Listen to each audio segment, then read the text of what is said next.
Good afternoon. Too much feedback. Good afternoon. Let's call the meeting to order. And so we're here for the Waco Technical Advisory Group's meeting on Thursday, June 2nd at 2 p.m. And we also have 3 people join us online. Ed Burgess from Federal Highway Administration, Bill Fowler from TTI, and Mr. Gonzalez from TechStop. And so the first item on the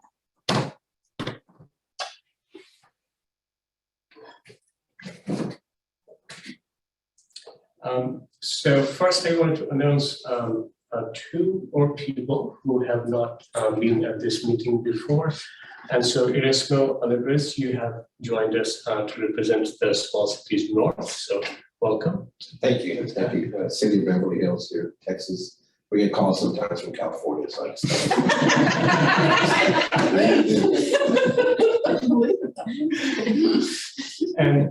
And we also have Ashley Thornton, who's representing the Bike and Bedboard group, to give us an update on that. And a very important person that I want to introduce to you, who will be calling most of you over the summer, is Nora. She's working with the NPO for the summer, if not longer, and she is in the process of putting together, documenting, classifying all the plans that deal with transportation throughout McLean County, and so that we can all have an idea of what documents we have, what we don't have, how we manage some of the processes. So she will be talking to you. So when you hear from her, please, I hope that you will not only make time, but make as much time as you need to get this, because by the end of the summer, I think we will have a much better sense of where we are in terms of our planning processes.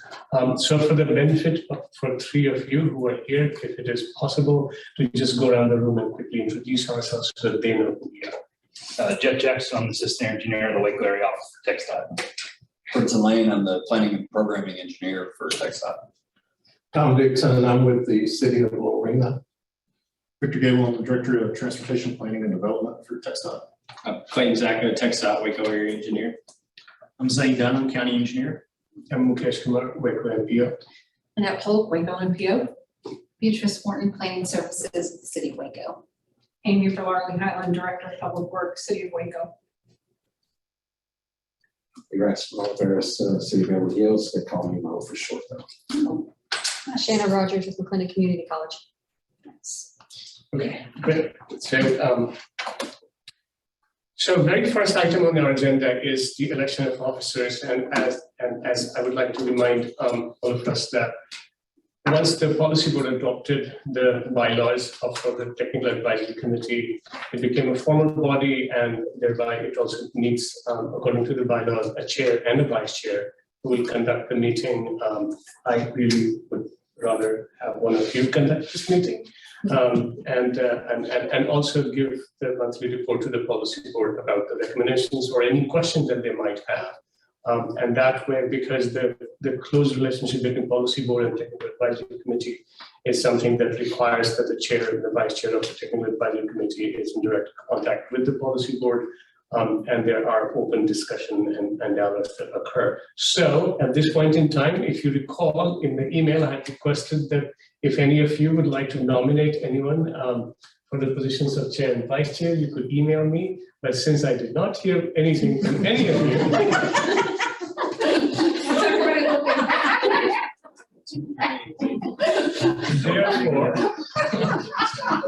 therefore, we must take nominations on the floor, and you can nominate yourself or anyone else, and by simple majority, we will elect a chair and vice chair.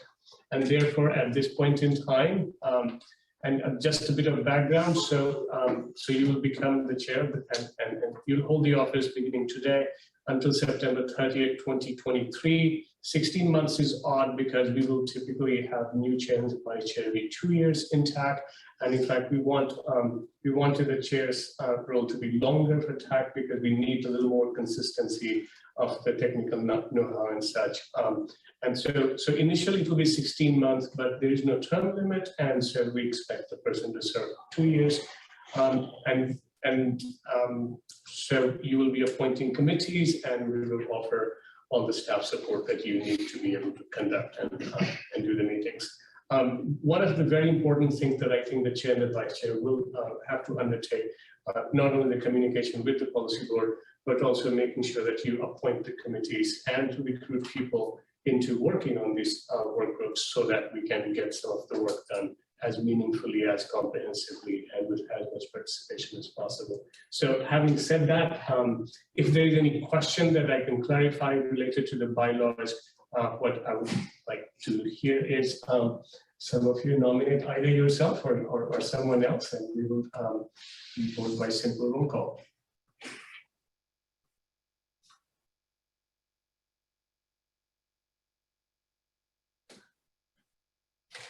Stop looking at me.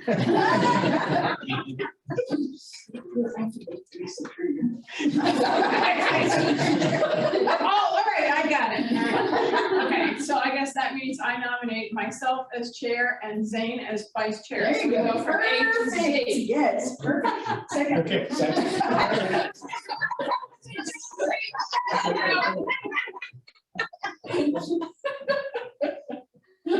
And then in 2 years, we can go from Z to A. Unless you want to go first. This was a setup, Zane. I'm just- Yeah, I'm trying to figure out if you were joking, if you were serious. No, she's serious. I also thought it would be a good joke to say I nominate Amy as vice chair. There we go. I can just switch and swap every 2 years. There you go. so we need a nomination for chair. I'm nominating. I nominate. Yeah. We have a nomination on the floor. We need a second. Second. Seconded by B. All in favor, say aye. Opposed? Congratulations. I don't think I was allowed to perform. Okay, I'm nominating Zane for vice chair. Second. Nominated Misery and loves seconded. company. And all in favor, say aye. Aye. Opposed? Congratulations. This is one meeting I should have missed. Wait. I would have got it either way. Wait a minute, we should have, we wasn't there. So we're gonna. We promised. Yeah, wait. What's the AC thing?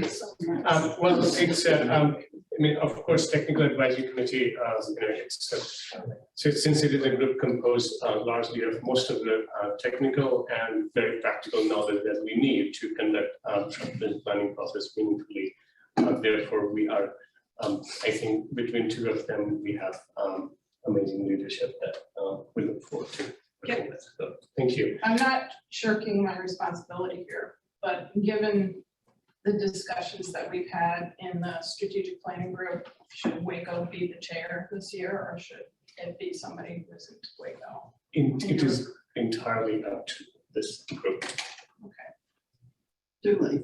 Okay. I mean, Amy, if you would rather the county be the chair and Waco be the vice chair for political reasons. I just think, given and where we're at in the strategic planning committee, that might be a better fit, don't you?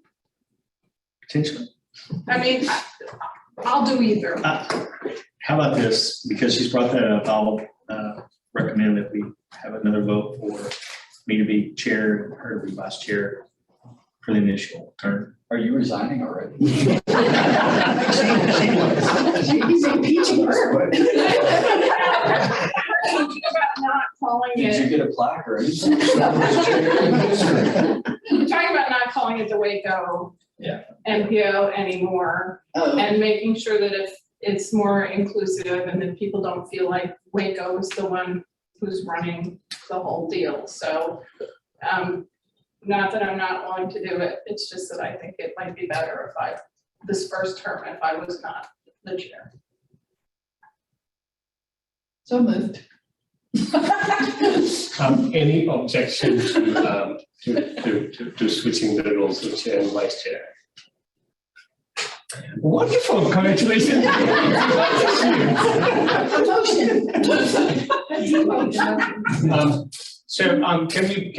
Can someone make a formal motion to nominate Zane as the chair and Amy as the vice chair, and then we can do a formal roll call. I make that motion. Yeah. Second. The motion made and seconded, all in favor, say aye. Opposed? Okay, wonderful, thank you very much. So the first item on our agenda is the amendment to the public participation plan. If you recall, we discussed this earlier at 2-3 meetings ago, and there were some routine changes that we needed to make. I wanted to go over all the major changes that we have made. There are 3 important changes we made. First, that since the adoption of the bylaws, our technical advisory committee needed to be referred to in the document by its formal name rather than the technical committee as it was referred before. So we made that particular change. We also changed the transparent planning process diagram, which earlier referred to a funneling sort of process to a more appropriate planning process that Federal Highway Administration recommends.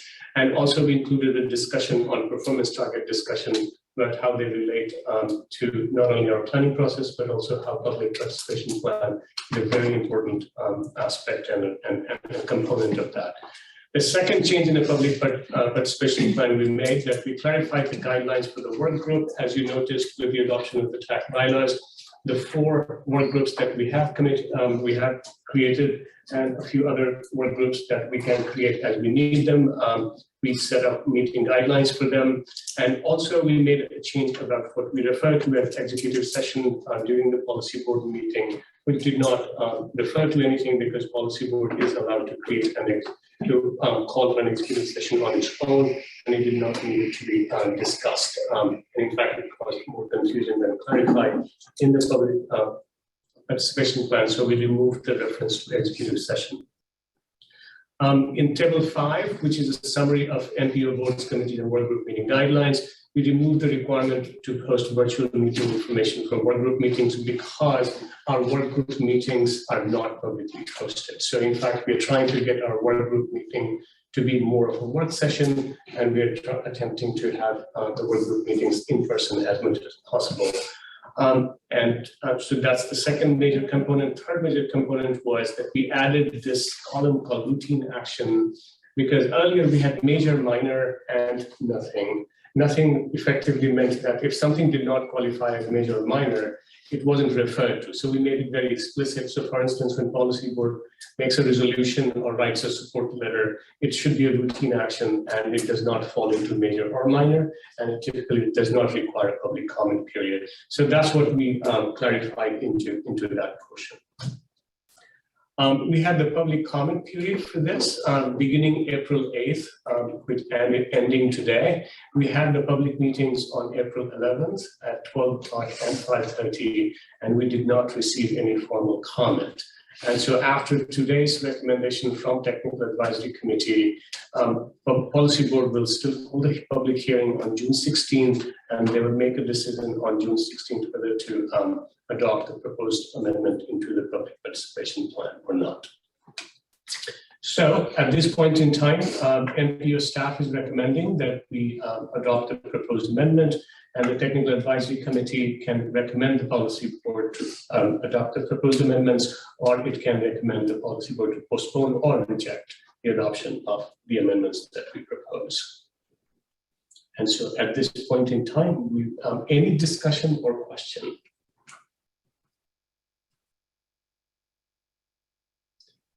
We all know that public participation is often something that most organizations struggle with, and what we want to do is not only make it robust in both formal manners, but also try to draw as much of informal methods as possible, also so that we can increase and enhance the participation process. So these are some of the formal measures that we're taking. If there is no other question, we'd love to have a motion. Can I make a motion? Yes. I'll make a motion that we approve it. I'll second it.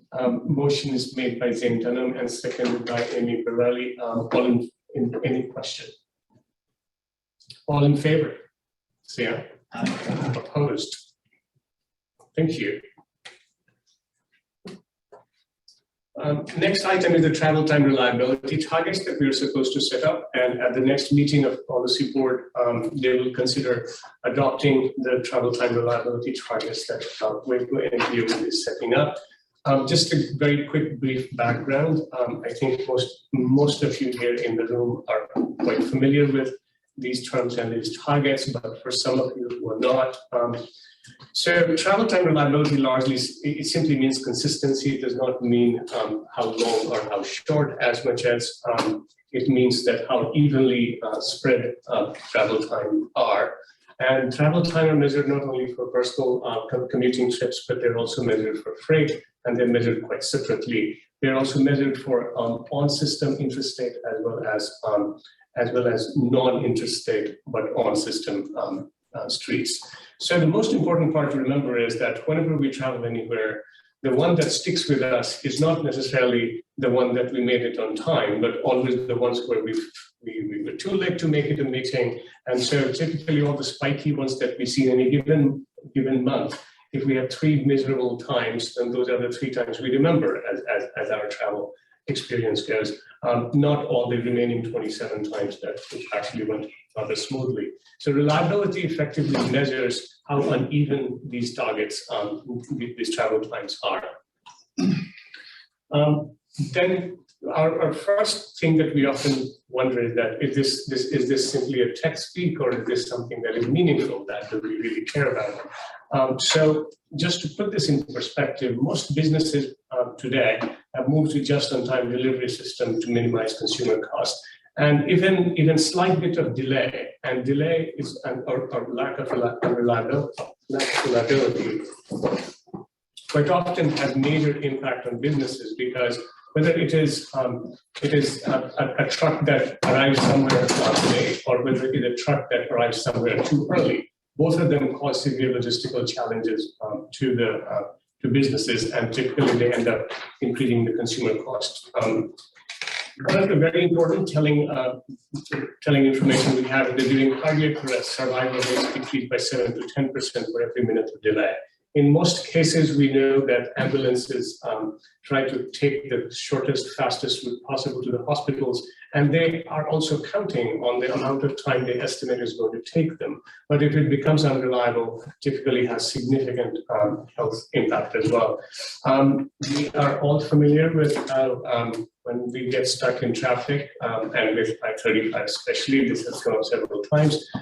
All the people who work in our offices get rather cranky if there are too much delay. And not only that, it has severe impact also on family and social network, because if you're trying to get home to go pick up grocery and you're stuck in traffic, usually it has some severe consequences late in the evening.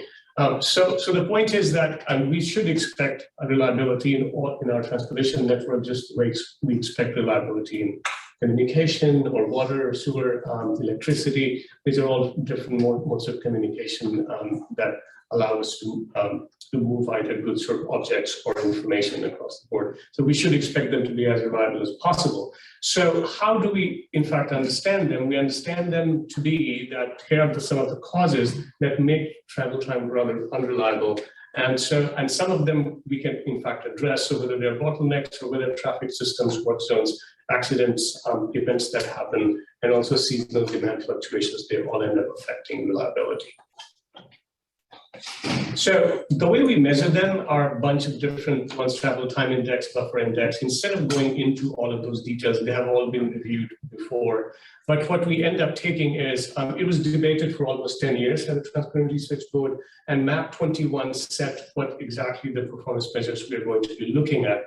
Since we are a non-TMA and attainment area, therefore we do not deal with congestion management and air quality targets, so CMAQ targets. All we deal with are the LOTTR, which is level of travel time reliability. That's for all non-freight traffic on interstate as well as non-interstate routes, and also truck travel time reliability that we measure separately. So what are these things? So level of travel time reliability, it takes the 80th percentile, basically they take the 20% of the worst travel time, and then takes the ratio of it with 50th percentile, which is what we expect the average to be.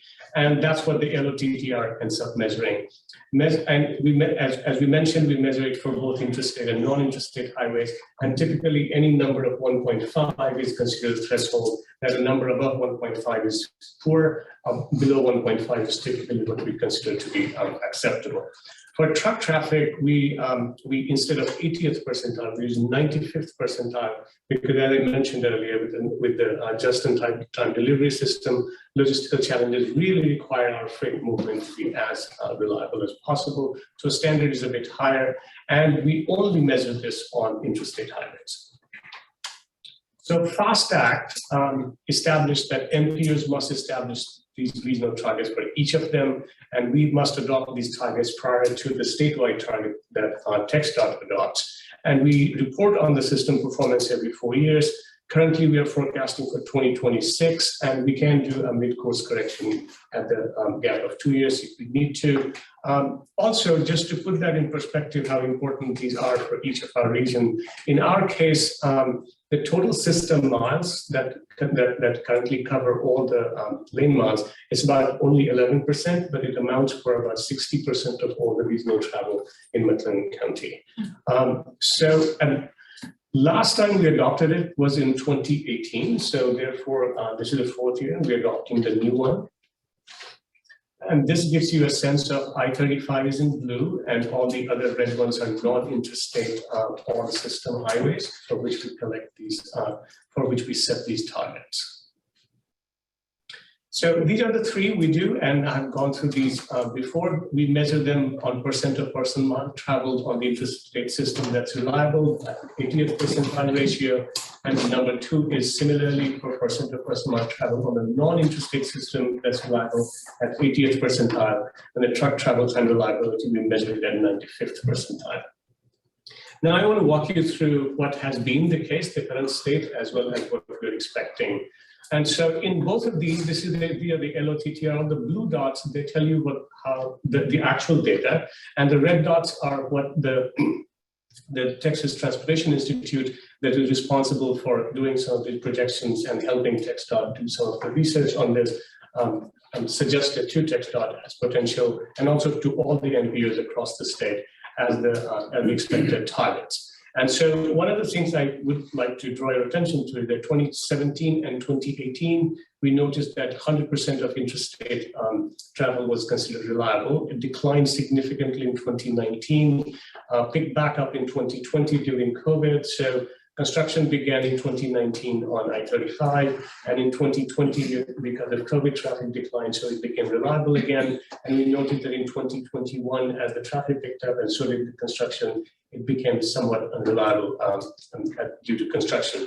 So you notice that that our targets, which uses the baseline of 2019, remains right above 85%, but just below 90%, and that's what we project our interstate LOTTR to be until 2026.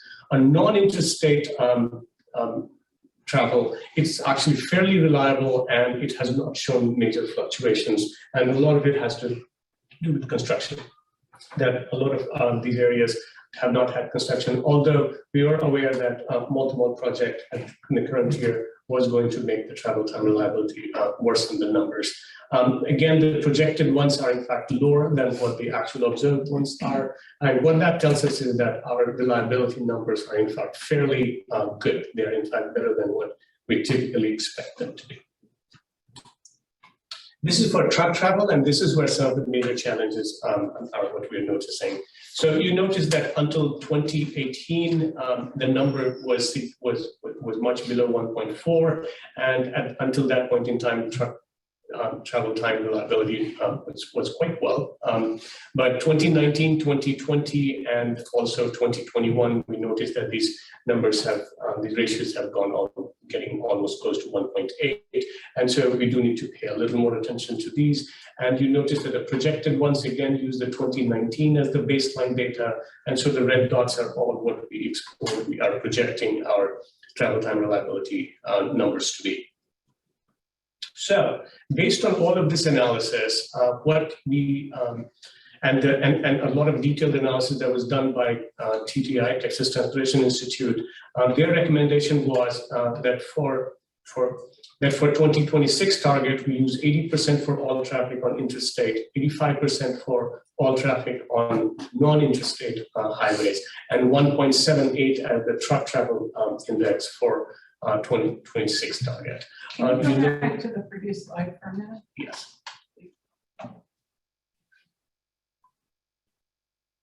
Okay, thank you.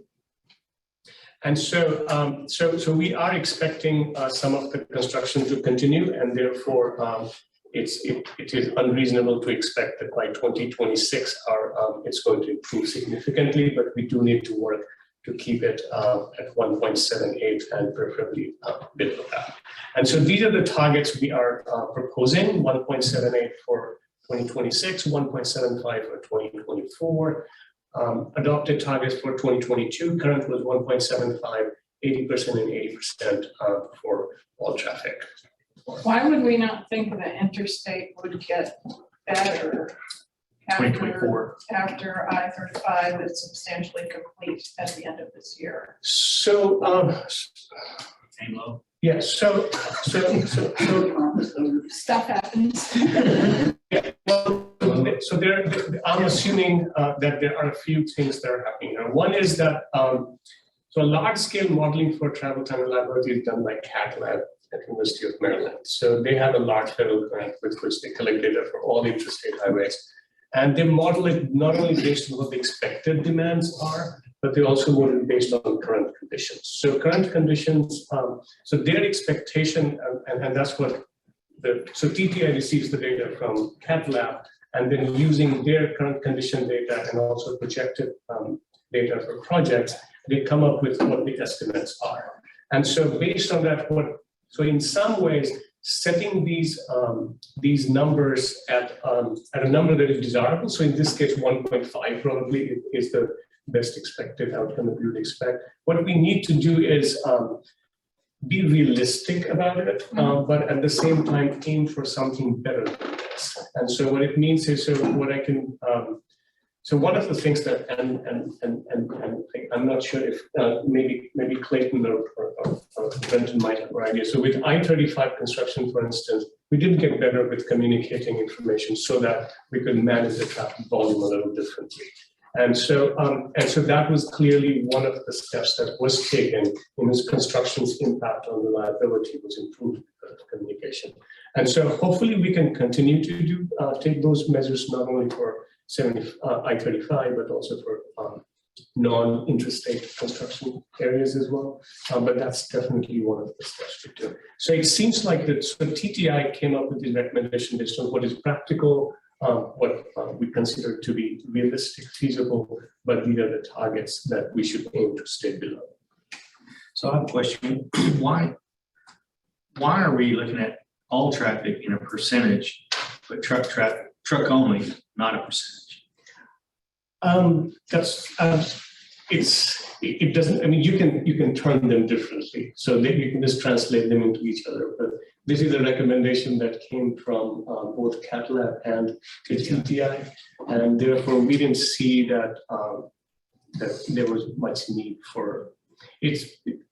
So second question, 80%, if it was 100%, that'd be like totally reliable. Yes. So we're like 8 out of 10 reliability. Yes. But there's 1.75, so what's 100% for truck only? Would that be 2? That would be 1. That'd be 1? Yes. So we can't have perfect in most cases, but 1 is perfect, meaning that there is never any delay. So so if 80% saying like 8 out of 10, that would be a B, that'd be pretty good. But what is the 1.75 out of 2, 5, 10? So if you go back to 95th percentile number, We're trying to get to a 1. Yeah, we're trying to get to a 1. well, that's the hypothetically, Right, yeah. it can It's never not be really less than possible. 1, right? So 1 is the minimum number it's ever going to get. So what we're looking at this at the 95th percentile, so we take the, so you can take this as the 5% of the worst travel time, and we divide that with the average travel, Which is 80%. Yeah, so that's how we came up with, 80% is for non-freight traffic. Okay. For the freight traffic, we have a higher standard, so we actually want it to be 95th percentile is divided with the 50th percentile. Okay. And so if we get one, that basically means there's never any delay of any sort. But 1.5 typically means that you can think of it like the worst travel time, let's say, for a distance takes 90 minutes, but the normal time is taking 60 minutes. So that's 90 divided by 60. And that's how we get from 1.5 number. And so 1.5 is considered industry standard, meaning that typically we don't, when I say industry standard, I mean that's the number that CAT and TTI they consider to be acceptable. But of course, we aim to be better than 1.5. So, I mean, and I'm sorry if y'all talked about this before, but I don't know anything about it. So, I mean, from what you explained before, I can see why it's important for us to be reliable, but is there somebody judging us based on this? I mean, is this target just for us or is it for, So these targets will feed into the TEX.dot statewide targets. And what we do, that once we set these up, then we try to reflect them into our project selection criteria to make sure that these performance targets, there's a reasonable chance that we can not only meet, but beat these targets. If your question is that, is there a penalty for failing it? Answer is no, because in many cases we can't predict the weather events, we can't predict events. But we do, the advantage of doing this performance-based planning process is that way we have an idea of what we are aiming at. And so that way we set ourselves up that here are the steps that we take, and here are how we prioritize projects, which actually help us achieve some of these targets. Any other question or comment or discussion? Can you go back to that percentage slide? Sorry, I'm still processing.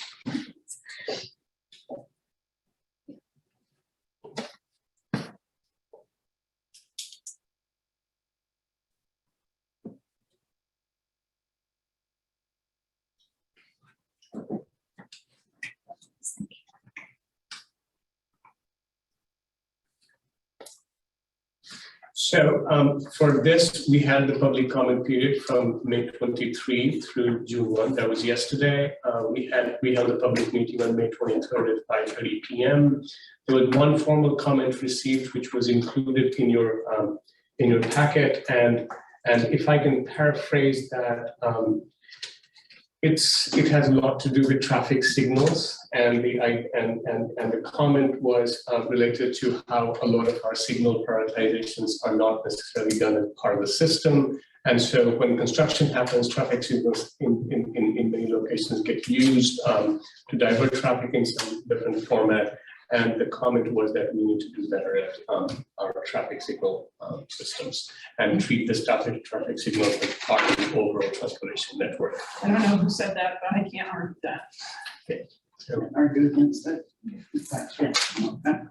and traffic signals are one of the major important drivers for reliability and travel time. So today, Technical Advisory Committee makes the recommendation. There will be a public hearing during the policy board meeting on June 16th, and then they will make a decision in which they will consider adoption of the permit. I think I mistakenly listed the last one, so I apologize for that. They will consider adoption of the travel time reliability targets. So NPO staff recommendation is that we adopt these targets, and the options for the Technical Advisory Committee is that you can recommend to adopt, or you can recommend that they postpone or reject the adoption of the target as proposed.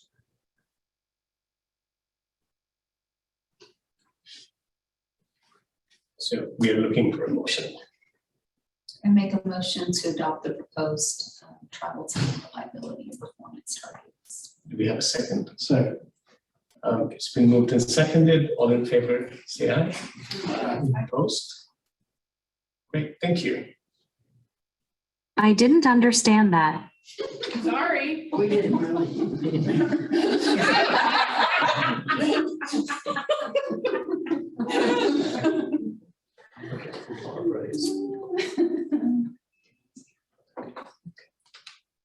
Okay, so now we're going to have an MPO strategic planning update. As you're aware that Zen and Amy from TAC are part of the work group, and so we get a regular update from Zen. So All right, so just to recap, especially for those that haven't been here before, there's a number of us that have been meeting every 2 weeks to kind of strategize and plan for how the MPO is going to be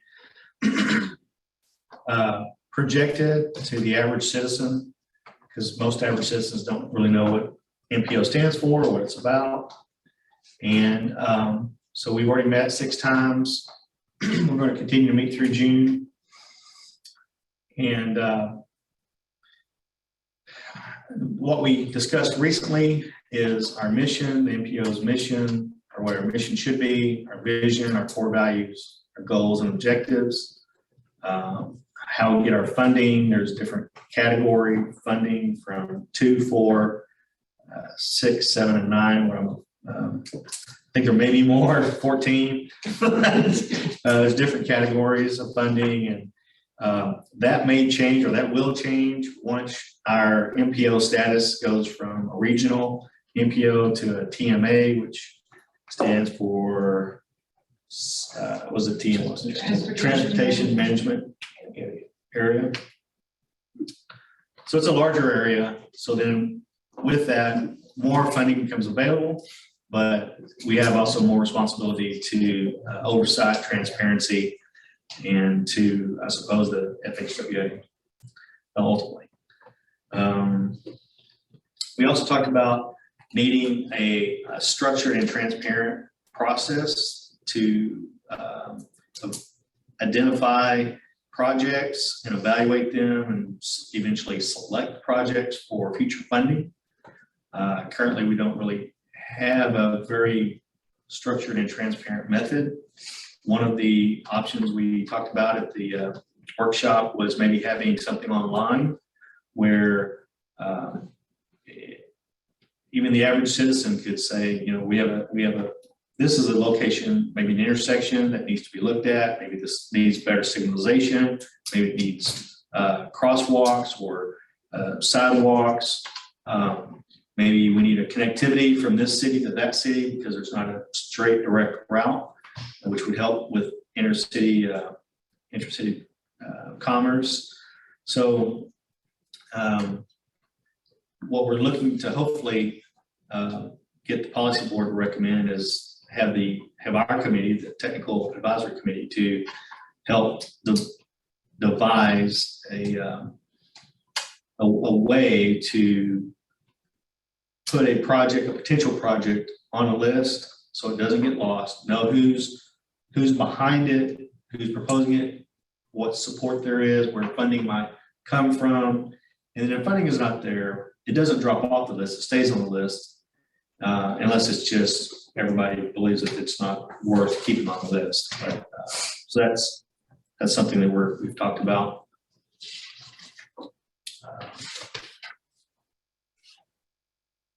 We also talked about our regional identity. As Amy had said earlier, our MPO is called the Waco MPO, but that might turn two things. That might turn some members or partners off because it's not just Waco, it's not the city of Waco. It is just called that in name, Waco MPO, but our boundary is McLennan County borders. So it incorporates all the incorporated cities. And then we have, of course, the we have the north cities and the south cities. And the north cities are represented by Mo Oliveras, and the south cities are represented by Tom Dixon, Lorena. And so we're trying to consider how we can maybe rebrand our MPO to the average citizen in our region. One of the ideas kicked around was maybe Heart of Texas MPO. That seemed to find favor with a lot of people in the group. But you know, that's not confirmed yet.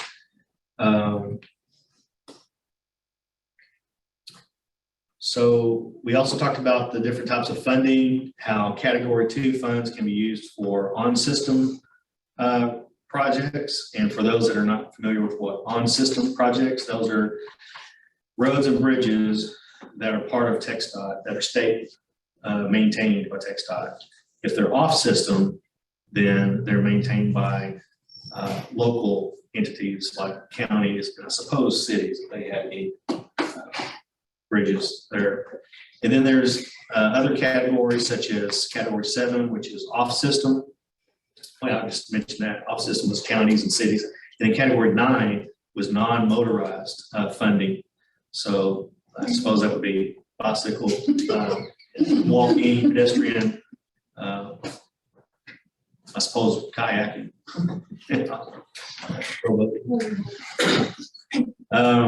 We talked about member entity contributions.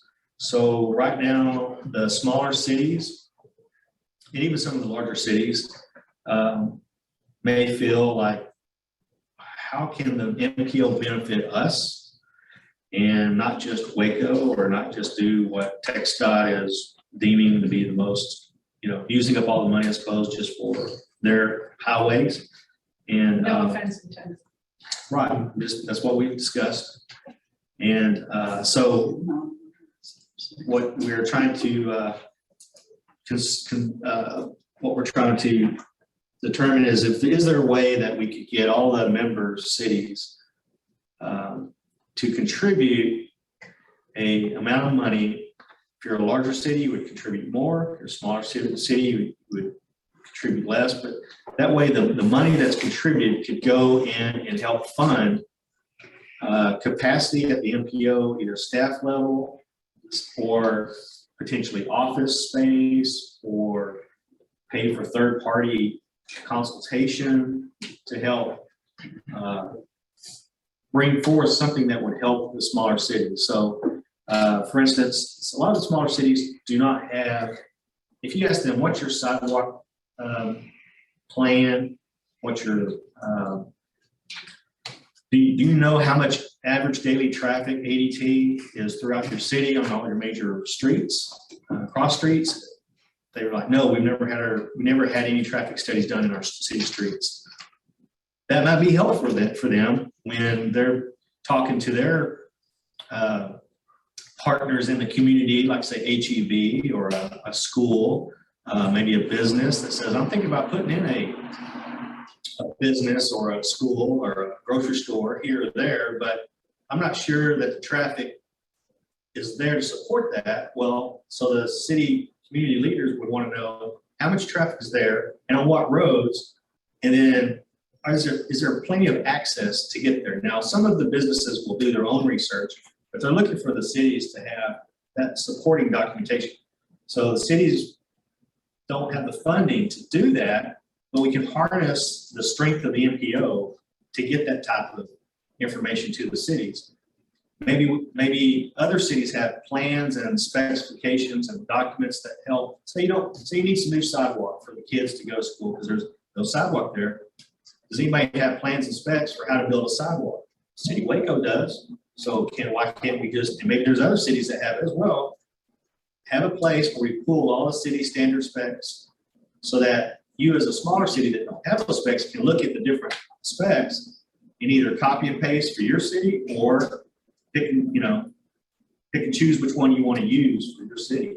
So all those would be helpful to the smaller cities, but there's no funding to pay a person to get all that information together, pay for cloud space, to put it on the cloud space, and to help manage all that information. That's just one example how if smaller cities were to contribute to the MPO, then the MPO could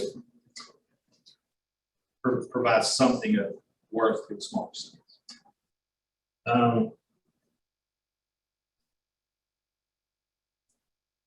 And so I mentioned that the MPO needs to improve their capacity, both in staffing and funding, because right now aside from the young lady there to Annette's left. There was just Annette and Fish. So the more that we can have more people to do more things, that more people means money. People means money. So there's that. And then also if they were to break out of the city of Waco's office environment and have their own office environment, because they are a separate entity, that would cost money as well. So there's all that. I'll just let anything out. Yeah, excuse me. So anyways, anybody have any questions? That's valuable information for a small city because you give the potential businesses some kind of value to pay. So how would a small city like Beverly Hills get that information from, say, the city of Waco? Well, right Use now, that as a tool. right. So the idea for the MPO is to be harness all of the information and put it in one repository, preferably online, so that you can kind of go, like say, if you go to a library, you can go physically to the library, check out a book, or you can get online, you go to the library and look at all the books online, just maybe do a search for what book you're looking for, and maybe just a genre, mysteries, fiction, whatever. And then, so that would be available by the MPO provided. Right now, you'd have to call Amy as Public Works Director for the City of Waco, call Mitch, who's the Public Works Director for Woodway, and Bo Thomas, or somebody, not Bo, but somebody at the City of Hewitt, trying to think of his name, I can't remember his, Miles. And anyway, so you'd have to call a person directly, which is, there's nothing wrong with that, but if there was a way that all the information could be presented and you could just kind of peruse through it, see what's there, what's not there. If you see something that should be there, maybe that would still be a framework for you to put in a suggestion that, hey, it'd be nice if you also had this type of information, maybe accident information. Maybe you do or do not have accident information for your city, but maybe you'd like to know about accident information on the periphery of your city. So that may mean one city or maybe multiple cities. One thing I'd recommend when y'all are, you mentioned, possibility of things and how that can support some of the functions that and you talk about city size. I would highly recommend you look at that through several different lenses to see what fits best for that purpose.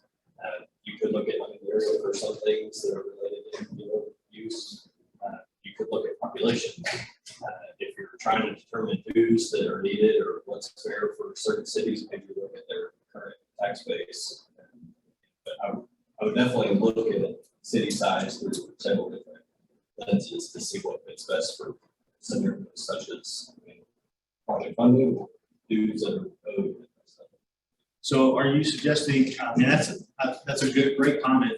Are you suggesting maybe that there be the total dues makeup, if you will, be kind of broken into population, land base, taxes, and those different, just the way our taxes, when we have to pay our taxes, it's broken up to property taxes, school taxes, city taxes, it's 4 different tax sources, taxation sources. And it could also be your Tawakoni Creek water improvement districts, your different water improvement districts also.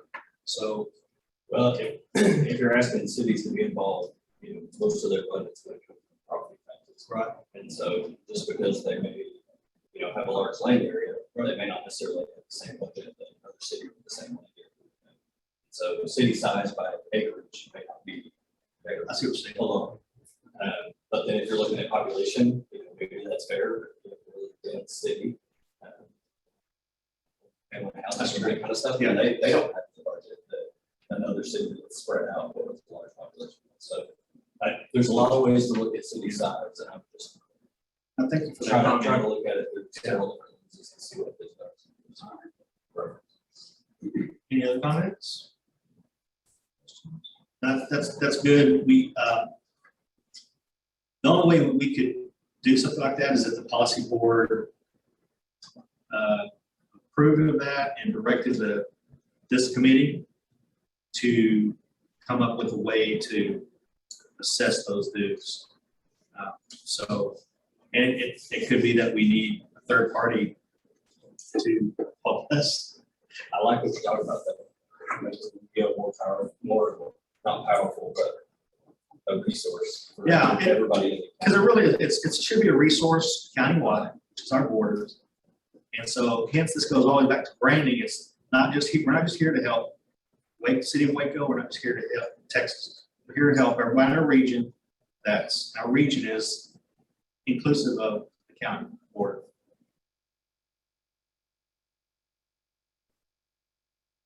That concludes my discussion of the strategic planning work group. Thank you. If I can summarize very quickly one particular thing that, so the way Zane has described it is very practical, that's how it's worked. But the challenge that happens if we think only about project funding and not about the planning process generally, then we never think about the system as a whole. And what is important from NPO's perspective is that we always think about the system as it functions for the entire region simultaneously. And in order to do that, we really do need to move our focus a little bit, shifted a little bit away from the project and more about how the planning process happens. And one of the things we noticed and what Nora is working on doing during the summer is to identify where some of the gaps in the planning processes are, where some of our weaknesses are, so that we can start systematically revise respond to them. And so it's exactly the other side, the way Zane described, that's how practically it's happening. But ultimately, we just have to think the overall planning process for transportation systems. Can I ask a question? So you said something about non-motorized program budget, something or other. What exactly is that? Transportation alternatives, so those that typically end up being bikes and pedestrian facilities for the most part. So do we have a plan or is there something in place as far as increasing electric bikes or like for people to use, or is it just mean if people want to have them, there's space for them? So at this point in time, so City of Waco we are working on a master trails program at the moment. Master trails? Yes. Okay. And ideally that there would exist a regional trails plan for the entire region, which I do not believe we have one. We developed an active transportation plan, which outlines quite a few strategies that we could be taking. Now, at this point in time, since we are a non-TMA, we do not directly access those funds. And those are the category 9 funds, which are used for funding some of the projects. So we can't, so typically those non-TMA, the way it ends up working is that this TechStop then administers all of the category 9 funding projects for all the non-TMA regions in which the constituent municipality is there all the time for those funds to access. So the master trails, does that include anything to NCC? Well, it's in process right now, the consultant's doing it, so I'm assuming it will, because it should be a consequence. We can get you more information. That would be lovely.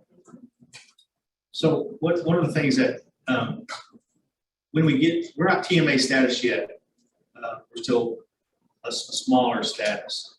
But if and when we become, I guess when we become that larger status TMA, then category 9 or non-motorized funding will become available. And all funding starts at the Federal Highway Administration and gets funneled down to the DOT, Department of Transportation of every state. For us, it's TxDOT. And then from there, some of the funding, depending on what category it falls under, gets used on highways or bridges or non-motorized areas. So that was the grant thing that the webinar was on yesterday, right? Which webinar are you referring to? It's TAC. Roads. I didn't watch it It was yesterday. available grants, Okay. for states or local entities, whatever else, and who, could apply for the grants, those types of pieces. Okay. Transportation. Yes. But we're not eligible for that right now. Right, well, it's not so much, no, we are eligible, but the way it works is that if we're non-TMA, our policy board only makes decisions on funding regarding category 2 funds. But if we become TMA, then some of the category 9 alternative funds, the policy board then gets to decide on those funding allocation as well. Right now, funding is available, except that it is administered by tax government. And each of the municipalities can apply for it. But if we become TMA, then the policy board of the MPO, which is the NPO, makes the decisions about how to allocate those funds. So for instance, on the sidewalks that we're doing on 19th Street and the connections to MCC, that's all one of those grants. So just to restate what you said so that I'm clear on it. The cities, individual cities can go ahead and apply for the grant money. If they get it, great. They don't, maybe next time. But once the MPO gets to the TMA status, then that grant money, the policy board of the MPO will have some say-so as to where that grant money goes. Yeah, they will get to decide on the projects. On the actual projects that get funded. So right now, they have no say, and it's just TxDOT that decides which city gets the funding. Yes. That's TMA status means that an allocation would come to the area. We're working on that. The idea basically is that, largely you become more regional decision-making. The decision-making process becomes more local. That's what. I just love the idea of the master trails, like throughout the area, and especially access for MCC and the students who may not necessarily have vehicles. So if I remember correctly, our active transportation plan that came out of had one of the recommendations that we needed to have a master trail. That was the recommendation. But TMA status is something that is determined by the US Census. So you should know sometime by the end of the year, we think we're going to have that designation. Even if we do not have it this time, we need to work towards it because we are at that. Right. So we need to figure out our planning process to deal with it no matter what. So whether we become this single census ordinance. Okay. So at this point in time, you're on. Sir. All right, we'll start with Waco Drive. Continue to install sidewalk throughout the entire project, primarily between the 17th, 18th Street area and Valley Mills. Along with that, we'll continue to work on the new signal pole installation. Again, we're still on target for a completion date end of this calendar year. Right there in the same area, our 18th Street Loop 2 ADA project. Again, this is from Waco Drive to Valley Mills, or I'm sorry, to LaSalle, installing sidewalk on both sides of the roadway.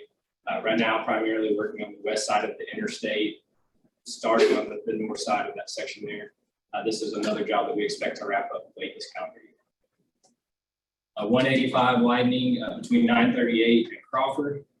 It's one that's nearing the end. We've got our last 2 mile section. That widening is ongoing, wrapping up some of the shoulder work. Should be paving later this month and be wrapped up by the end of the summer. 31 overpass at 939. Again, continuing to work on the new eastbound bridge and primarily working in that new intersection and the widening along 939. That's one that should wrap up the end of next summer. Spring Valley widening, this is one that started up recently. Quite a bit of work ongoing. We've set barrier between Sun Valley and Old Temple Road, working on temporary pavement on what I'm going to call the west side of the roadway there. One big thing to note is we do have a full closure of Spring Valley starting next week. It's going to be right around the Attaway intersection of Brick Connect. The entire roadway will be closed for approximately 30 days. That detour route. Spring Valley traffic will be sent to Sun Valley and Hewitt Drive, so around the work area. believe there's been a press release out with some detour maps, but if there's any questions, feel free to reach out to my office. State Highway 6 mall to mall. Weber again continues to make good progress on this job. We have poured the east to west U-turn at Bagby, currently working on the new pavement there. Hope to have that bridge opened up late this summer. We're continuing to work on our new frontage road overpasses at the Beverly Railroad crossing. We should be setting beams late June, early July, and hopefully putting traffic on those new bridges really part of the fall. We did recently complete a 2-week closure of Exchange Parkway, got that entire intersection closed down and reconstructed right before Memorial Day. And then we're also starting some work at the U-turns closest to Imperial Drive. We're constructing our permanent U-turns, and then we'll begin bridge construction shortly thereafter. We're on target for a completion date next year. 4B, these are the same numbers I presented last month. Our estimate period is just wrapping up. But again, we've completed our first milestone ahead of schedule, on target to complete this next milestone, which is the completion of northbound main lane pavement, and then our overall substantial completion. Again, we're on target to meet that 50 days. Latest pictures here. This is at the very south end of the job. One thing to note is we will be making a pretty major traffic switch tonight, putting northbound main lane pavement on the northbound side of the barrier, so to speak, tonight in this area up to 4th Street. So tomorrow morning, this area will see live traffic. Here's an overhead shot of 11th and 12th Street. Since this picture was taken, we've actually started paving on the intersection itself. The north half has been paved. I have steel going down on the southern half. That work will continue over the next several weeks. And late part of the summer should have it open up to traffic. Just another shot looking to the south of this area. Again, the area that has no traffic on it now, this is the area I mentioned that will be open to traffic tomorrow morning. Here's directly overhead at 5th Street. We primarily are working on the west side of the intersection, wrapping up some drainage work. That work will continue. Hopefully by the end of this month, we'll be paving and getting it ready to open up traffic. At 4th Street, primarily working on the east side of the interstate, from the frontage road to the Dutton connection. Again, by the time Baylor starts school, the goal is to be out of this area. Again, just another overhead view looking back to the south.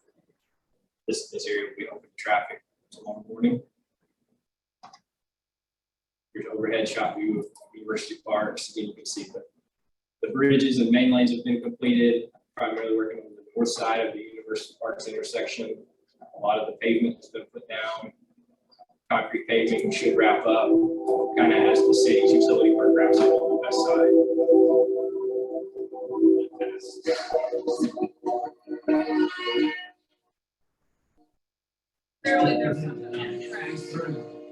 All right, and then overhead shot of Brazos River. This was our last remaining section of that deck. It's since been placed, and again, we'll be carrying traffic tomorrow.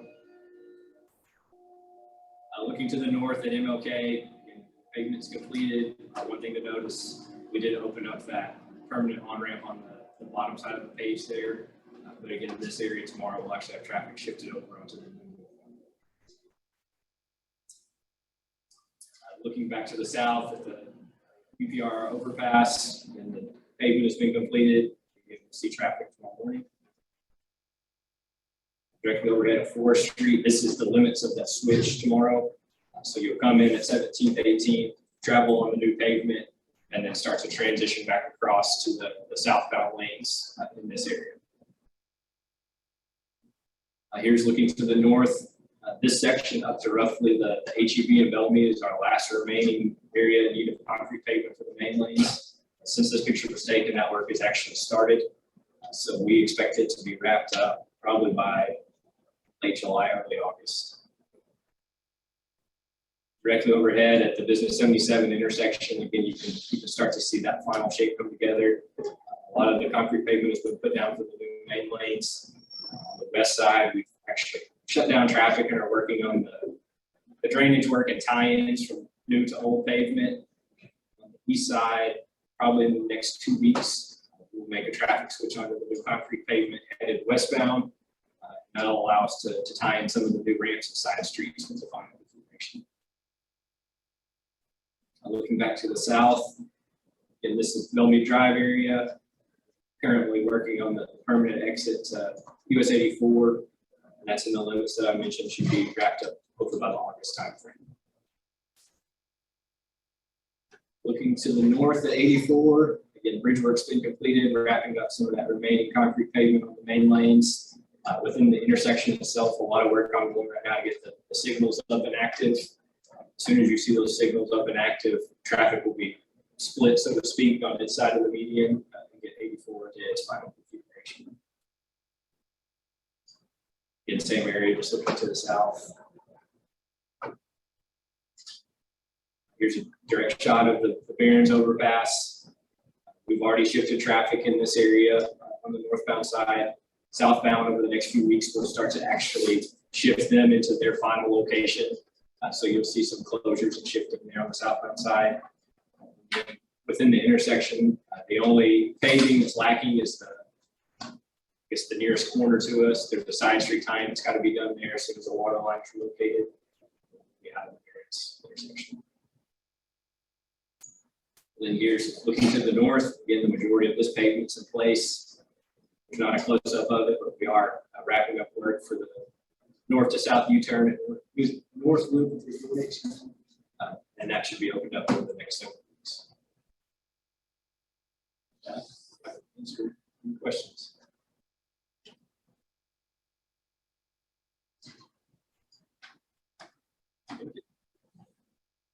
I think Clayton does such an awesome job at presenting that, like everything you could potentially think of, he has already answered them. Thank you.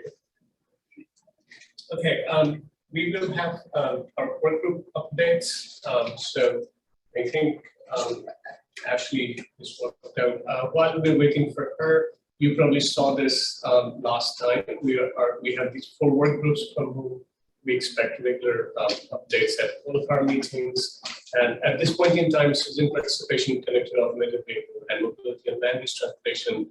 These are all 3 work groups in which we are still collecting all the names of people who are interested in working on those work groups. And as we, you will see us talk to you briefly about, as we add a little bit more capacity to the NPO, we will be able to organize the work groups at regular schedules, at least a quarterly meeting, so that they can also have their own updates about some of the work that they're doing.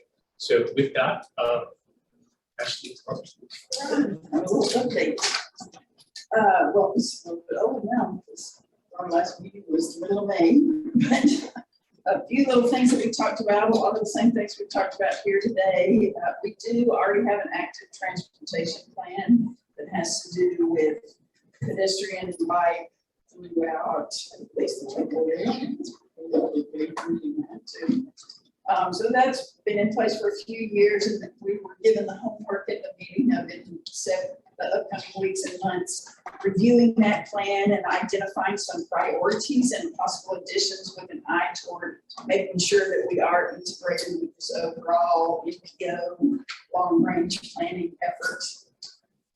But quickly, and we're hoping that by doing that, by making sure that what we're doing is integrated with the ongoing overall work, including kind of the 2050 work, is that we'll be in a good position to draw down some of this federal money that we're talking about to be able to use it for overall safe transportation infrastructure.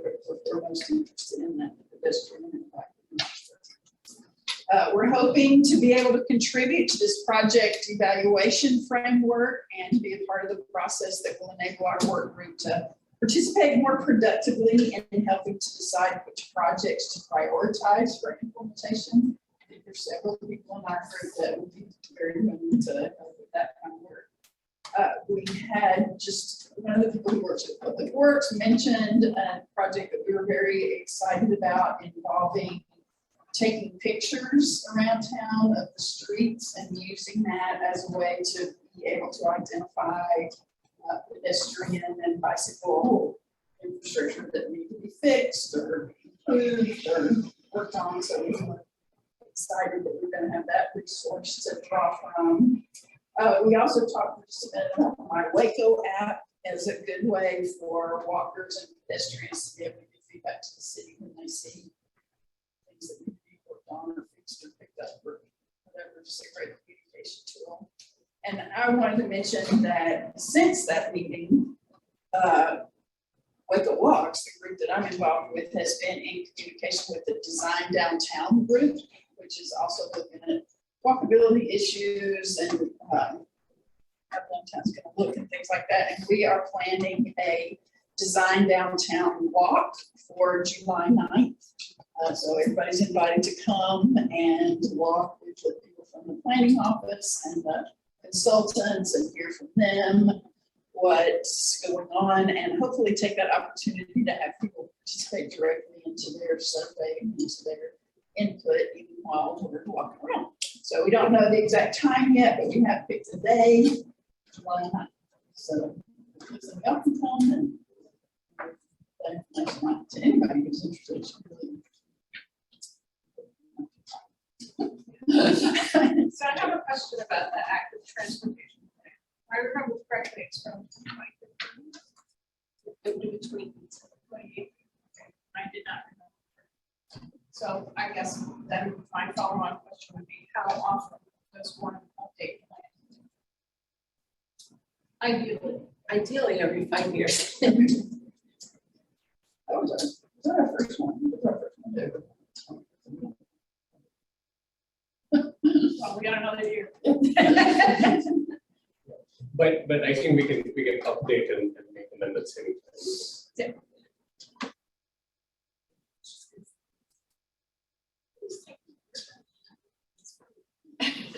That's good. Any questions for Ashley? One of the important part that is important to us is that our bike and pedestrian work group has been very active, and it has been introduced. In fact, they spearheaded the active transportation plan when we were writing them in 2018. And so we expect the same one and use the bike pedestrian work group as somewhat of a model for developing some of the other work groups as well.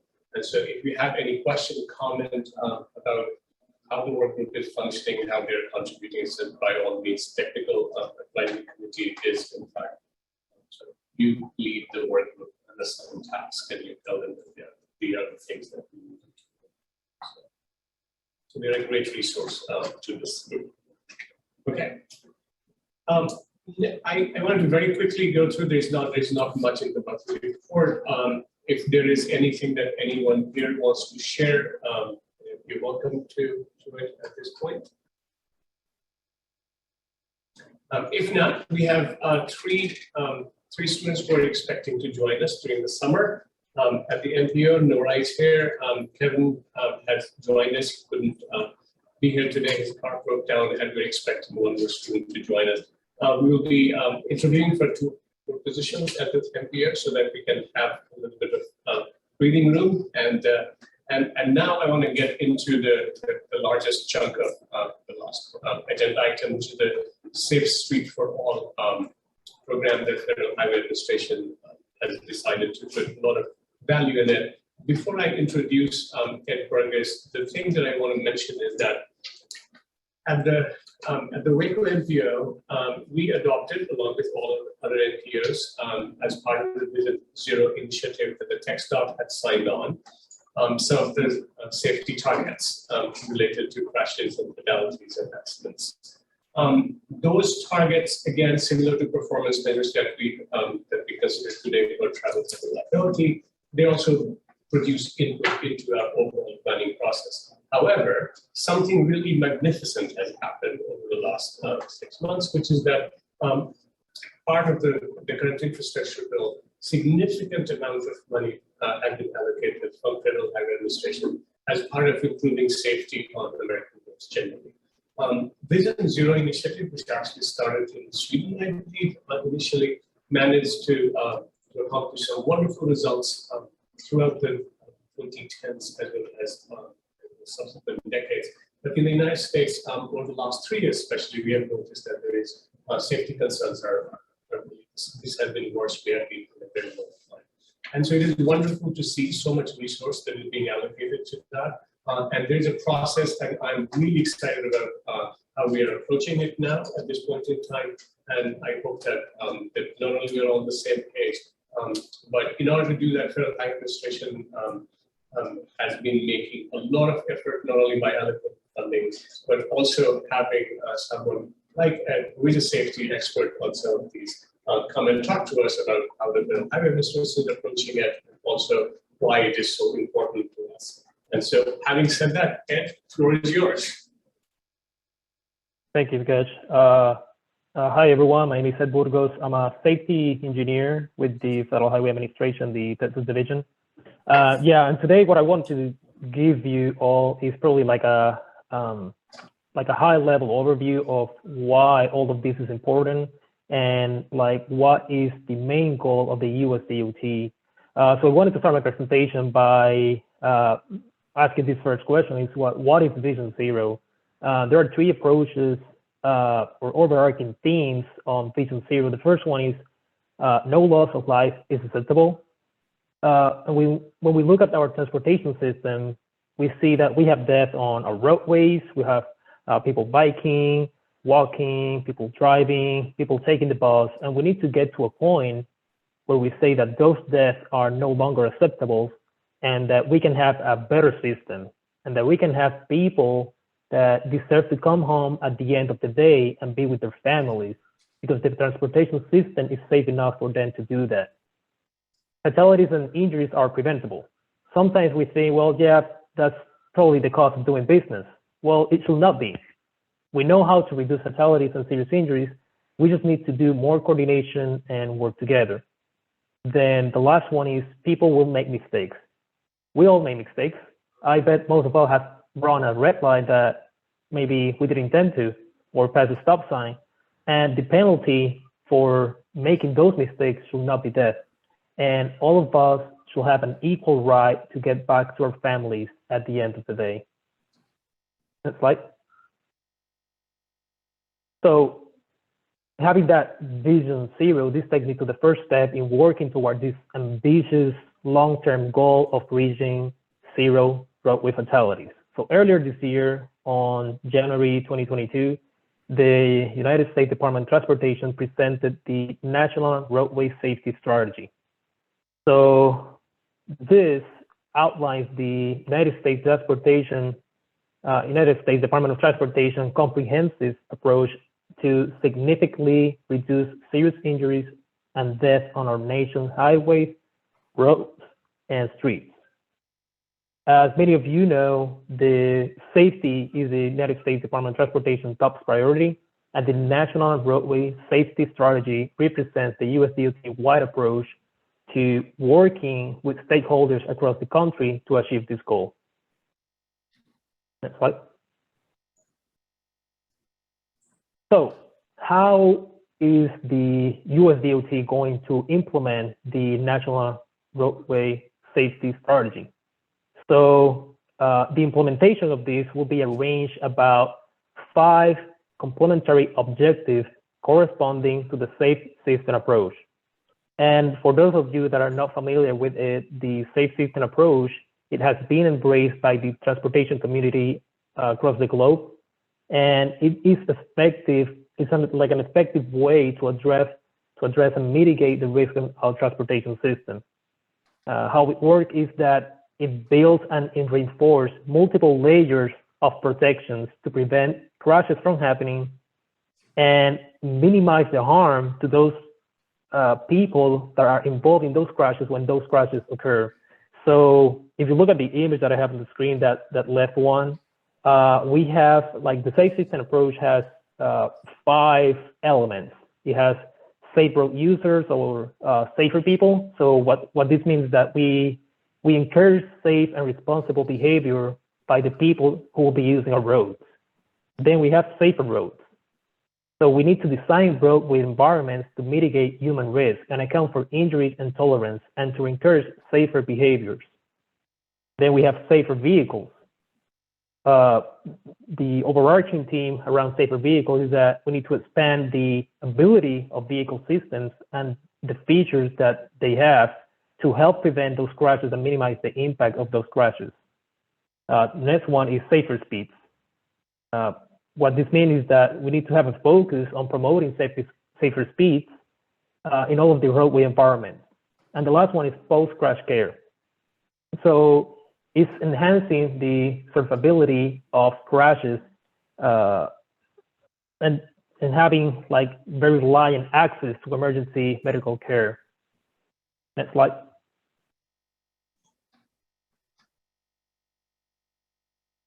So before I was talking about the National Roadway Safety Strategy. So when you look at this document, you see that for each of the 5 elements of the safe system approach, there will be key departmental actions to enable each of those elements. And here on the screen, you will see just a sentence that I took out of one of the key departmental actions to enable safer roads. And I'm going to read it to you. It says, leverage the $6 billion Safe Streets and Roads for All grant initiative, which is included in the bipartisan infrastructure law. So can you see now how this is all tied up? Like we have the National Roadway Safety Strategy, and our main goal is to have 0 deaths and zero serious injuries. And how we are going to base it is using the safe system approach. And then one of the departmental action the US DOT is taking is making this funding available for locals. So I know some of you may be familiar with Safe Streets and Roads for All, the grant program. But for those of you that are not familiar, I just have a couple of points that I want to go through.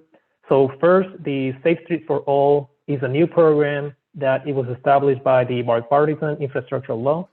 The primary goal of this grant is to improve safety by supporting communities in developing a comprehensive safety action plans that is going to be based on a safe system approach and implementing projects and strategies that will significantly reduce or eliminate these transportation-related fatalities and serious injuries.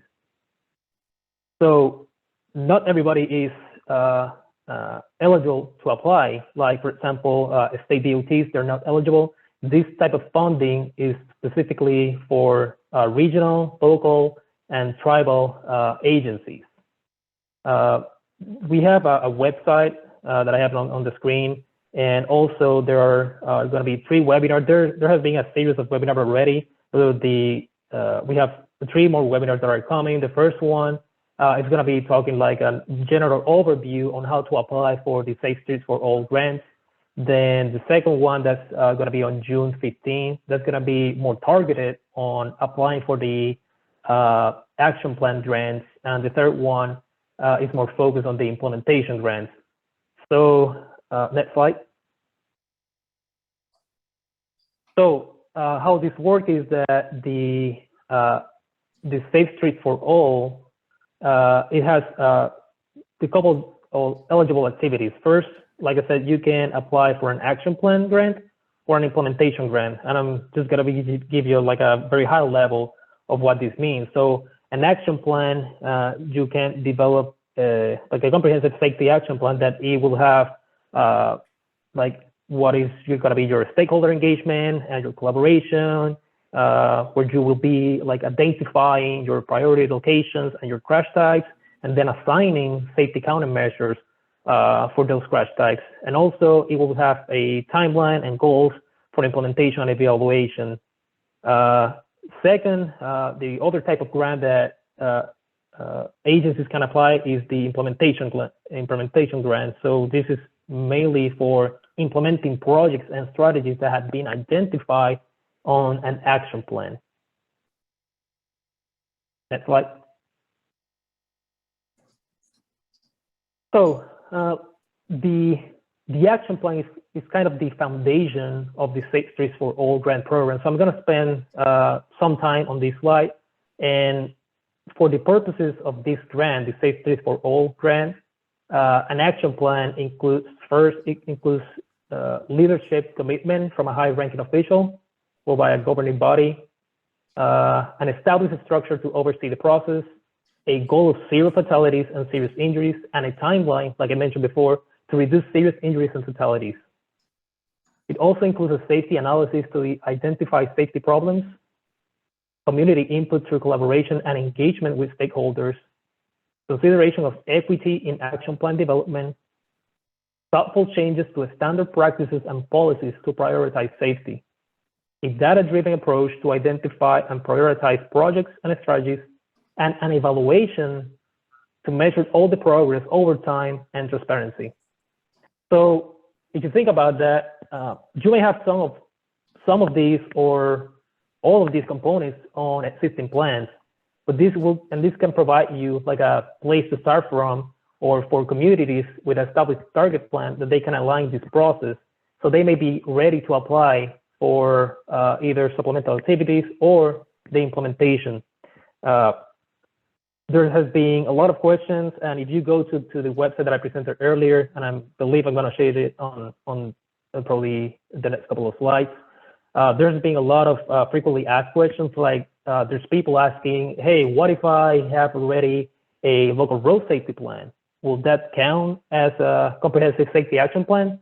Well, maybe, maybe not. So when you go to the notice of funding opportunity, there's like a self-evaluation checklist that agencies can complete and maybe ensure if the action plan they already have satisfies what the US DOT is looking for. Next slide.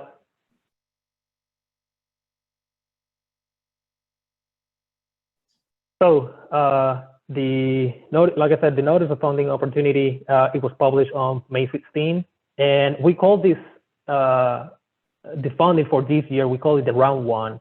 Like I said, there's about like $6 billion on this grant program, and the round one is going to be this year.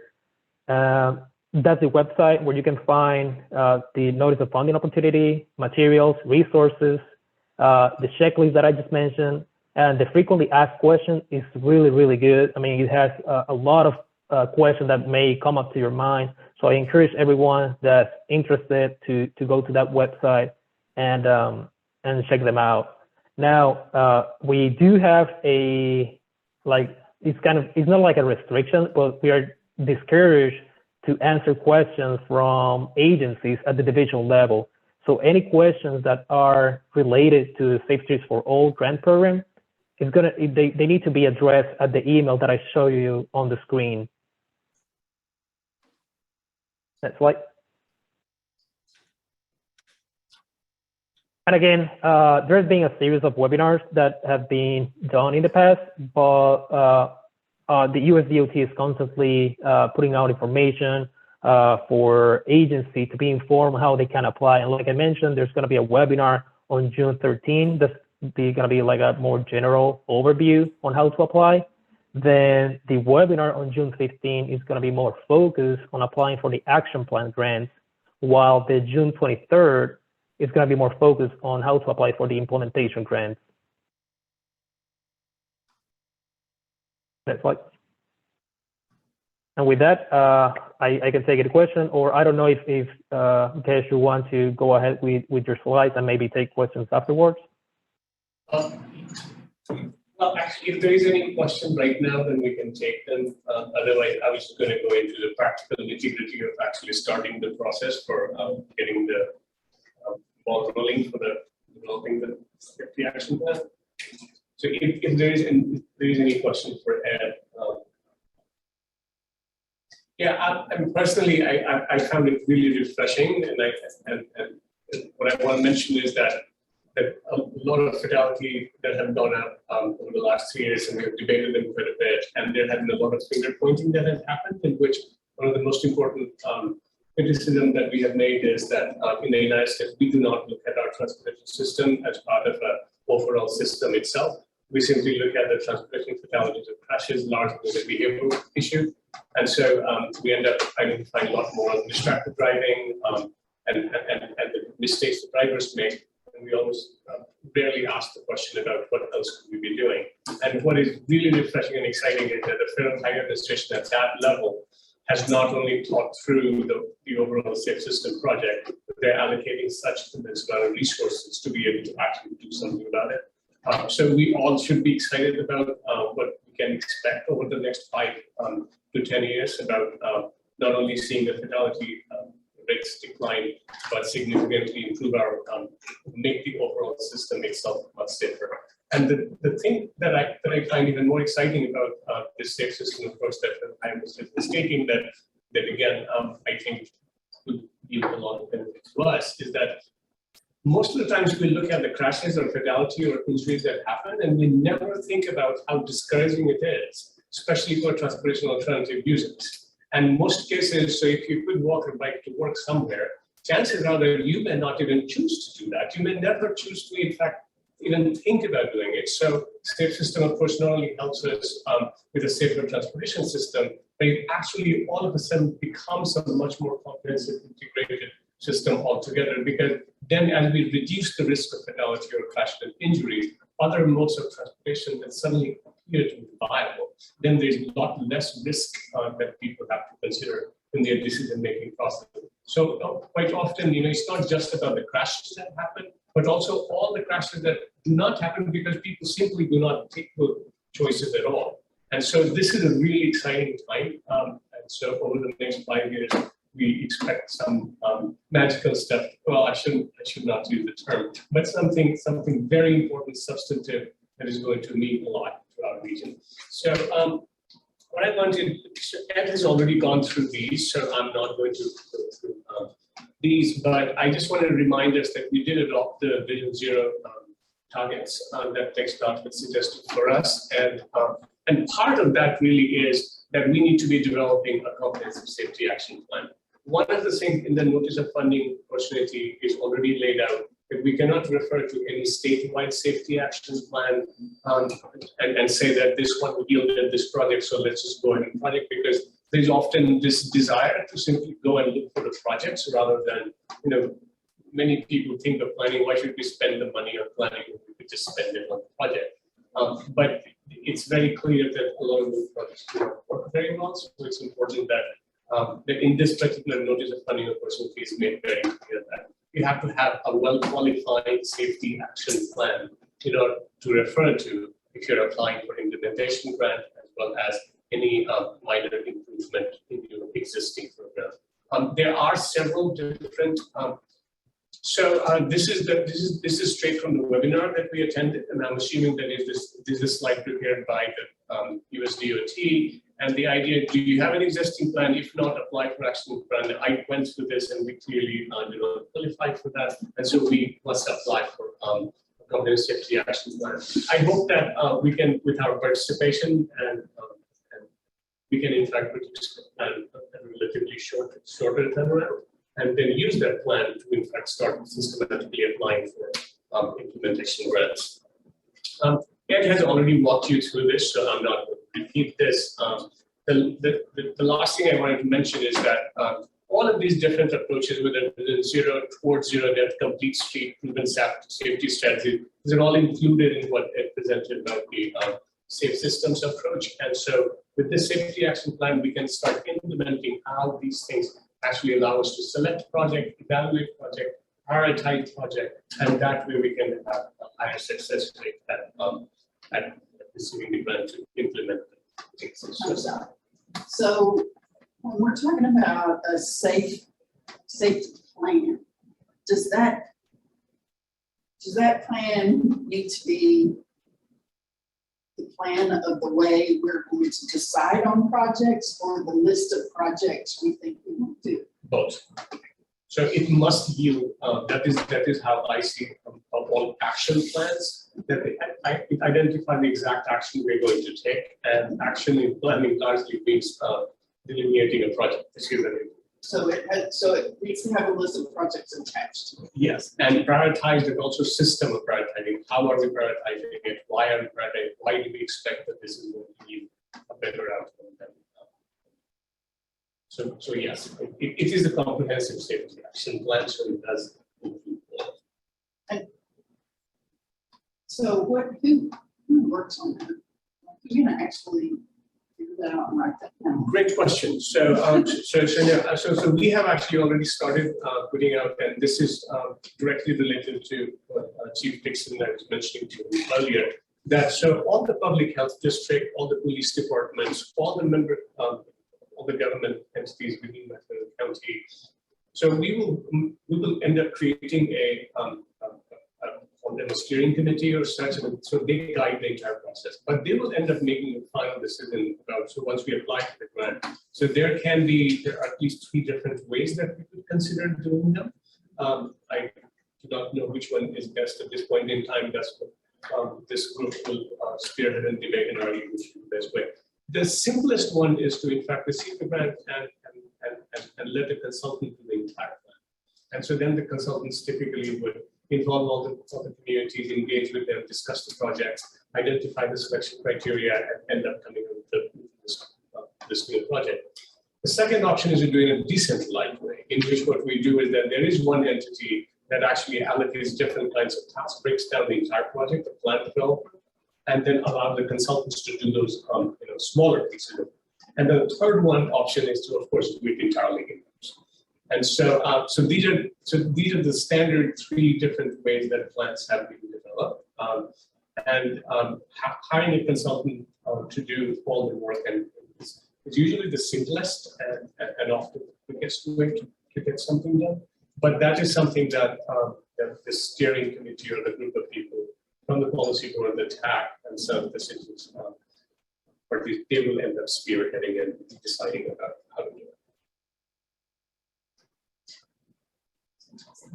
Say that.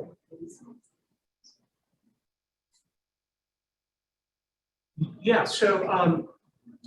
so when this project started getting, and I'm just asking if we could think about some very specific example of how we might do this. So there have been a whole bunch of projects that people have been talking about since this came out. And people say, well, I see this person walking by, or there was a crash yesterday. So what is important is that not only let's not forget, we remember yesterday's crash far better than we remember the crash that happened 2 years ago. And so what is important is that we have to map out all the safety concerns. We have to do an safety audit for the entire region and identify here the dangerous intersections. And based on some of these criteria, then we come up with a project that we think is going to help us move toward the vision 0, rather than based on these random things that we remember more likely. And so that's one of the major goal of this comprehensive safety action plan, that we do an existing condition analysis, we do a safety audit, identify not only based on where the crashes have already happened, but also based on where the likelihoods are, we can assign the risk levels, and that way we come up with a project, rather than Okay, so what's in the back of my mind as you're talking about that is, well, first of all, that I have no idea how to do something like that. But second of all, who is keeping an eye on what I would maybe call the cultural background depth? And what I mean by that is, we have a pretty high percentage of people in Waco, at least I can't speak for the surrounding area, who don't have much money and therefore do not have cars, or do not have enough cars to get their family or wherever they need to be. And our place where those people live is pretty far away from the place where those people can get jobs that pay pretty well. And so who makes sure that gets put into the plan? That idea of, I realize it's a safety plan, but those are the people I feel like, I don't know that because I don't have the data, but those are the people I feel like would be at most risk of being a part of these crashes, even though, like you're saying, Lindsay Tuesday, that trend people might not really put that trend together. You see what I mean? And I don't know what group it is from the city, possibly the public health department, but I'm not really sure, who would make sure that is foundational or a part of the foundation of what's being talked about.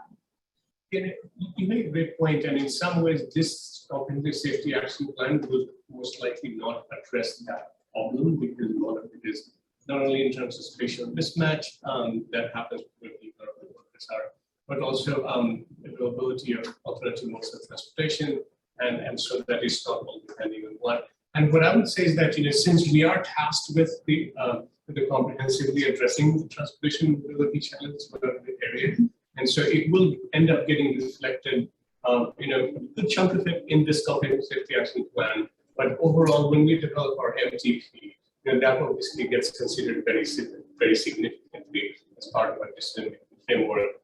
Or for that matter, when we do active transportation plan, update them, when we look at the challenges, it is important to address them, among all of these documents rather than, and so I highly doubt that we're going to have just one document that adequately or completely addresses that particular challenge. But in this case, I guess that's what I'm not sure I understand what you're saying, but what I want to make sure that I'm saying is that I just feel like that has to be underpinning everything.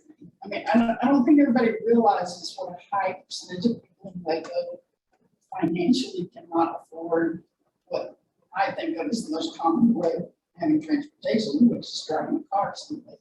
And so I think that's a challenge that we've had in a lot of other efforts that we've done, is that the notion of poverty, or however you want to term it, is often shuffled off as, well, okay, here's the poverty plan. And it's the nature of our community that every plan we make has to take that into consideration. And, I don't want to go into a big long spiel about it here, but I just feel like that is a component of this. If you're thinking of a comprehensive safety plan that has to do with transportation, then the idea of how people from neighborhoods who have very little get to the places where jobs are safely, not walking down the middle of Valley Hills, not walking, my sidewalks on this side of Waco Drive was a huge improvement because it used to be walking down Waco Drive. That underpins, I think, a lot of the way we did very productively think about transportation safety. And I just want to make sure that the people who will know to think about that, everybody kind of knows to think about that, but I just want to make sure that as we put together the groups of people who are going to be involved in the nuts and bolts of that we have people who will always sort of have that in the back of their mind. Yeah, So I'm just throwing that out. Yes, it has to be integrated without a doubt. Yeah, it's funny how the intern whose car broke down wasn't able to make it to work, but if there was a transportation setup or something. It affects all the schools for sure. Absolutely, it affects our schools. Yeah.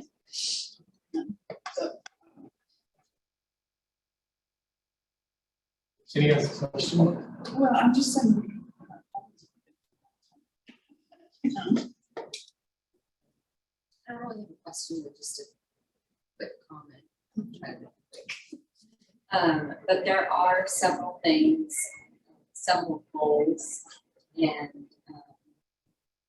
that are called out in the comprehensive plan for the city of Waco, and we're at the point where we need to update that. And so there's a section in there about looking at economic development and transportation and connectivity, connecting people with jobs and jobs to people.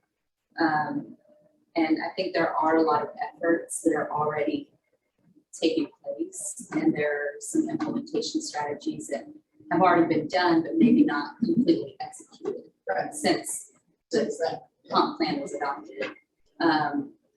But yeah, I think you're right. Everything does have to be interconnected. Comprehensive plan to this safety transportation plan. Like you said, I think it is in the back of our minds constantly. It's just how do you make sure that that gets clearly communicated. Right, and I think a lot of that has to do with because like for example, we have our little they can afford a car to drive to wherever he's going to walk, and so when they start talking about what things they care about, You know, it's, well, I want a nice trail around Cameron Park for basically what I would call health and entertainment. You know, they're not as focused on trails that you need to get to where you're going, you know, like going to school or going to work or something like that. And so it just, I mean, I'm just making that pitch that, I mean, I know you think about it all the time. I know a lot of people think about it all the time, but I also know that it's the people who tend to be able to be the people who can go to meetings are not those people. And so. I have a question. Make good comments. One of the things that we really, forms of transportation, we haven't mentioned, we normally do, is buses. Yes. And mass transportation. And so are the comments that you're making inclusive of mass transportation, or Yes. they're separate? No, to me, it is included, because, I mean, I'll just give an example. So this walk that we're having this weekend is in a community called Bells Hill, which is, you know, not the worst off neighborhood in town, but not the best off either. And so I was walking down the side of the road, mapping out our route, and I happened to stop. Okay, so this is Rose taking a picture of the dead cat that I was gonna send in on the Waco app. And the bus, you know, we don't have bus stops, you know, so the bus, I'm just standing there, and all of a sudden I hear, and the sweet bus driver thought I was waiting to get on the bus, you know, so she rolled the whole honking thing over. And I was like, oh no, I'm so sorry, go ahead. Well, I mean, yay, that the bus driver did that, but I'm standing on the side of the road waiting for a bus to come pick me up. To me, that's gotta be a safety issue. Is that not a safety issue? I mean, I don't know how many people get hit by cars waiting by the side of the road for a bus to pick them up. But yes, our overall mass transportation plan of how do I safely get on the bus? How do I safely get from where the bus lets me off to wherever I need to go? Just the bus routes. I mean, I was on the transportation board for a while, and we talked about a lot of that kind of stuff. You know, how do we make sure our bus routes are keeping up with where the jobs are and different things like that. But yes, that's a huge part of it, is the mass transit, and not just within Waco. You know, like I noticed one of the things on the deal was post rate fair or whatever it was, but you know, that transportation out to the outlying communities and getting people back and forth to their medical things is always a big challenge. I don't know, I just want to make sure that as we're picking people in these communities, that somebody's got their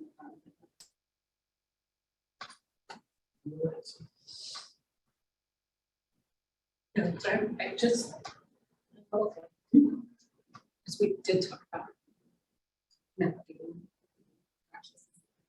You would actually be surprised at how much data points that. So I just want you to know that it does get reflected in the data. Just one more. Well, I mean, I would just imagine, my anecdotal analysis is, you know, when you're driving around in a neighborhood where people don't have cars, and it's at night, and they have on their black t-shirt and their black jeans and their black shoes. I would imagine that some of them get hit by cars, because I know I have almost done it myself. Well, I think it's 4 o'clock. And yeah, so thank you for your patience. And one of the things that I do want you to encourage all of you to do is to not only talk to your city council and the mayoral staff, but also your policy board representatives, so that not only they are familiar with some of this work, but each one of you also need to identify what is the best way for you to be engaged in the process. Because over the next, the grant proposals are due on September 15th. And so I would be calling on several people to at least come and think through how we want to define the scope of the project. Because there has to be a project narrative that needs to be put together, and that narrative will define what we want to include as part of the project proposal or not. So I will be calling on everybody on the TAC, and also some of the other agencies which are not here, like public health agencies as well as police departments and the schools, to be part of that group that eventually ends up driving what is included with not included as part of this project. So this is not just for information for you, but it's also, I'm requesting you to have this conversation with your respective entities that you're part of. I'm sorry, what was the date on the grants when we do? September 15th is the deadline. And we will talk about this in probably in slightly more detail than this at the policy board meeting, because we'd like them to, in fact, make a resolution to support this effort.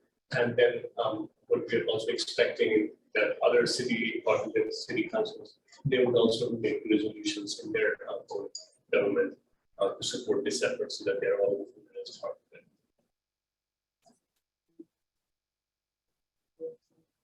Yeah, because ultimately it's what is clearly expected that we have to have a reasonable comprehensive plan. We'll be applying for this grant and we'll have a steering committee that steers how we go. And once we have a plan together, then we can start getting projects actually implemented and done. Okay. The very last thing that I wanted to put up is that I want you to, so for July 7th and August 4th meeting, we typically have difficulty having quorum in those summer months. And so that's why I left them in red. That there's a fair chance that we may not have a meeting, but September 1 is, we know that we will be holding a meeting on September 1 at 2 p.m. at the same location. And at that meeting, we will have the August 22nd is the next bike ped one group meeting. And so if any of you would like to join, you're welcome to join it. At the September meeting, we'll also be discussing the pavement and bridge targets. Each work group will have their updates, text start, construction updates, and any other item that you want us to include on the agenda, please let us know. So with that, thank you very much.